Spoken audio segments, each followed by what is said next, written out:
আসসালামু আলাইকুম। আমি মোহাম্মদ শাকিলুর রহমান, প্রভাষক, হিসাব বিজ্ঞান বিভাগ, হাজী মিসির আলী বিশ্ববিদ্যালয় কলেজ। আমাদের আজকের অনলাইন ক্লাসের টপিকস হচ্ছে, সাবজেক্ট হচ্ছে accounting theory. Accounting theory BB honours 4 একটি কোর্স। অ্যাকাউন্টিং থিওরির test of use of accounting information, হিসাব বিজ্ঞানের তথ্য ব্যবহারের পরীক্ষণ চ্যাপ্টারটি আজকে আমরা আলোচনা করতে যাচ্ছি। এখন থেকে আমাদের ক্লাসগুলো দুটো পার্টে বিভক্ত থাকবে। প্রথম অংশ থাকবে থিওরি এবং পরবর্তী অংশ থাকবে ম্যাথ। তো আজকের আমাদের থিওরির আলোচ্য বিষয় হচ্ছে capital asset pricing model. Capital asset pricing model. Capital asset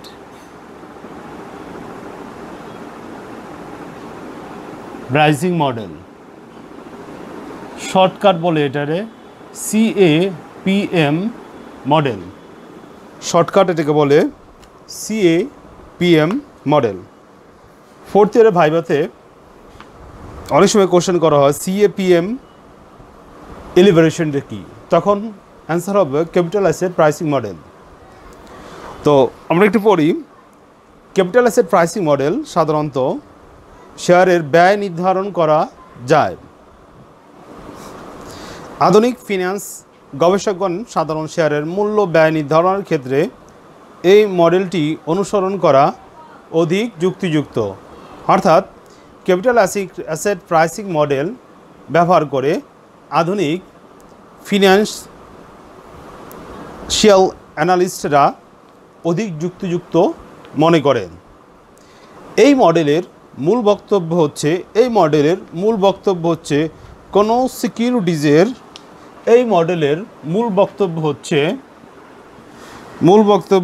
কোনো সিকিউরিটিজ প্রয়োজনীয় প্রতিদান হার,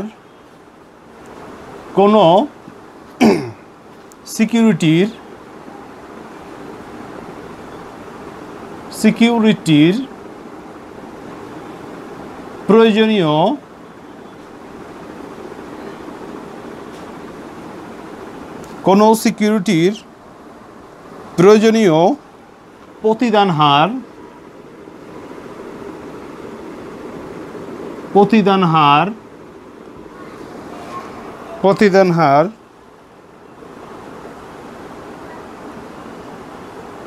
required rate of return, ঝুঁকিবিহীন সুদের হার, ঝুঁকিবিহীন সুদের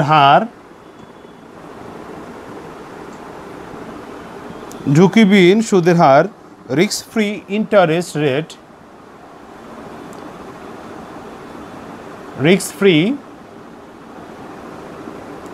ইন্টারেস্ট রেট এবং ঝুঁকির প্রিমিয়াম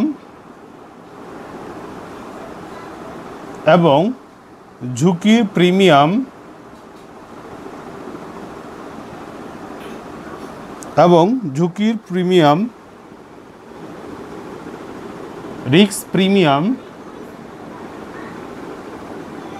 এর সমান হবে।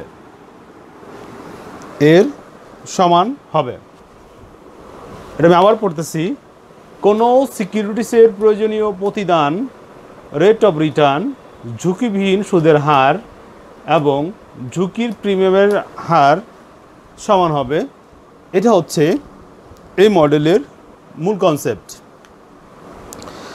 সাধারণ শেয়ারের মূলধন ব্যয় নির্ণয়ের ক্ষেত্রে CAPM ব্যবহার করা হয়। পূর্বে আমরা বলছিলাম শার্প, লিন্টার এবং মোসি প্রমুখ গবেষকগণ 60-এর দশকে এই মডেল উদ্ভাবন করে। 60-এর দশকে এই মডেল উদ্ভাবন করে। কত দশকে? 60-এর দশকে CAPM মডেল উদ্ভাবন করে কে করে?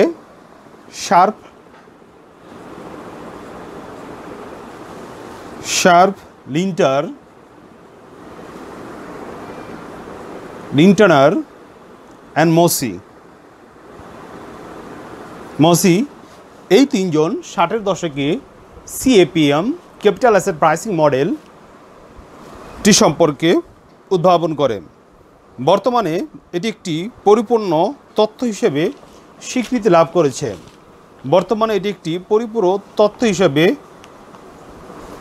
লাভ করেছে। তো আমরা যদি বলি সিপি জনসের মতে capital asset pricing model CAPM relates the required rate of return of any securities with the risk of the securities measured by the beta. R.A. Haguen মতে capital asset pricing model is the theory which purpose to describe the structure of the security price which all investor in economic system and pre-assumption to hold the effective portfolio is expected return and various specs. এখন আমরা capital asset pricing মডেলের সূত্রটি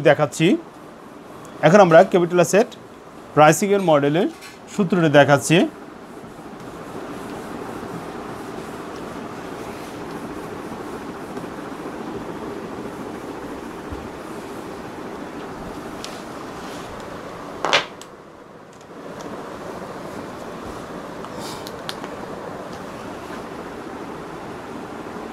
CAPM এর সূত্র হচ্ছে expected return সমান RF plus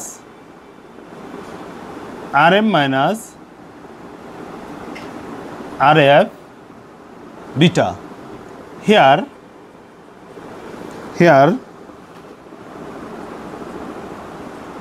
ER সমান required rate of return on asset, required rate of return on asset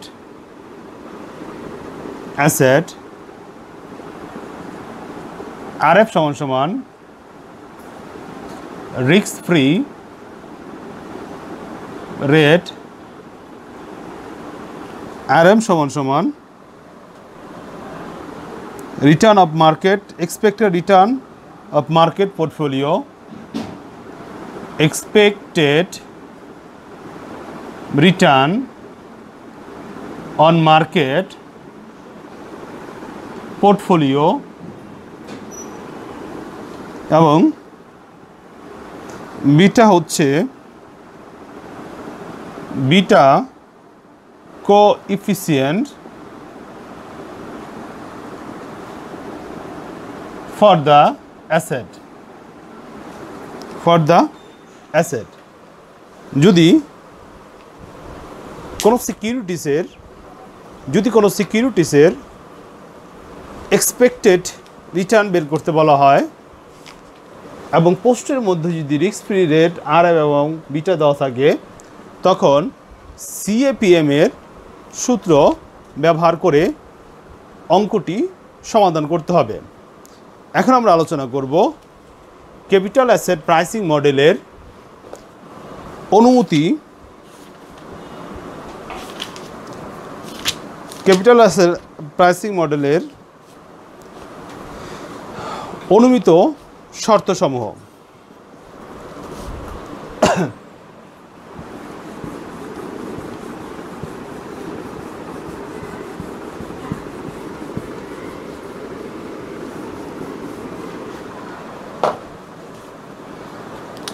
Assumption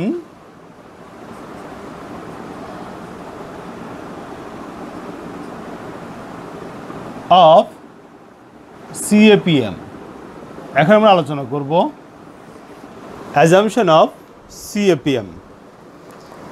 assumption of CAPM এর প্রথমে দেওয়া আছে মূলধনী বাজার সর্বদা পূর্ণ প্রতিযোগিতামূলক থাকবে, অর্থাৎ মার্কেটে সকল ধরনের প্রতিযোগীর জন্য উন্মুক্ত থাকবে। দ্বিতীয় অ্যাজাম্পশন হচ্ছে অর্থনৈতিক বাজারের কোনো মুদ্রাস্ফীতি থাকবে না, অর্থনৈতিক বাজারের কোনো মুদ্রাস্ফীতি থাকবে না। তৃতীয় নম্বর পয়েন্ট হচ্ছে একক বা ক্ষুদ্র বিনিয়োগকারীর মুদ্রা বাজারের কোনো প্রভাব বিস্তার করতে পারবে না, অর্থাৎ কোনো বিনিয়োগকারী বাজারে তার অনৈতিক বা পেশাশক্তি ব্যবহার করে বাজারকে কন্ট্রোল করতে পারবে না। 4 নম্বর হচ্ছে একটি নির্দিষ্ট হারে বিনিয়োগকারীরা লভ্যাংশ পাবে। 5 নম্বর হচ্ছে বিনিয়োগকারীদের ঝুঁকিবিহীন আয়ের পরিমাণ আরএফের জন্য প্রয়োজনীয় আয়ের পরিমাণ সমান হবে। 6 নম্বর হচ্ছে আয় সম্পর্কে বিনিয়োগকারীদের পূর্ণ ধারণা থাকবে। 8 নম্বর হচ্ছে বিনিয়োগকারীর ওপর কোনো বিধিনিষেধ আরোপ করা হয় না, অর্থাৎ সরকার কর্তৃক বা অন্য কোনো সিকিউরিটি এক্সচেঞ্জ কর্তৃক বিনিয়োগকারীদের ওপর কোনো প্রকার বিধিনিষেধ আরোপ করা হয় না সিএপিএম কনসেপ্ট অনুসারে। শেয়ার বা সিকিউরিটিসের কোনো লেনদেন খরচ নেই, শেয়ার বা সিকিউরিটিসের কোনো লেনদেন খরচ নেই। 10 নম্বর পয়েন্ট হচ্ছে সকল বিনিয়োগকারী সমান হারে মূলধনী লাভ হবে। 11 নম্বর পয়েন্ট হচ্ছে বিনিয়োগের সময়সীমা নির্দিষ্ট থাকে, বিনিয়োগের সময়সীমা নির্দিষ্ট থাকে। 12 হচ্ছে মূলধন বাজারে সম্পর্কে সকল বিনিয়োগকারীর ধারণা একই থাকবে, অর্থাৎ বিনিয়োগকারীরা যে বাজারে বিনিয়োগ করবে সেই সম্পর্কে সকল বিনিয়োগকারীদের নিকট পর্যাপ্ত পরিমাণ তথ্য থাকবে এবং বাজার সম্পর্কে সকল বিনিয়োগকারীদের ধারণা থাকবে। বিনিয়োগকারীদের ধার গ্রহণ ও গ্রহণের জন্য কোনো ঝুঁকি থাকবে না, অর্থাৎ বিনিয়োগকারীরা বিভিন্ন সোর্স থেকে যে ধার টাকা সংগ্রহ করবে সেখানে কোনো ঝুঁকি থাকবে না।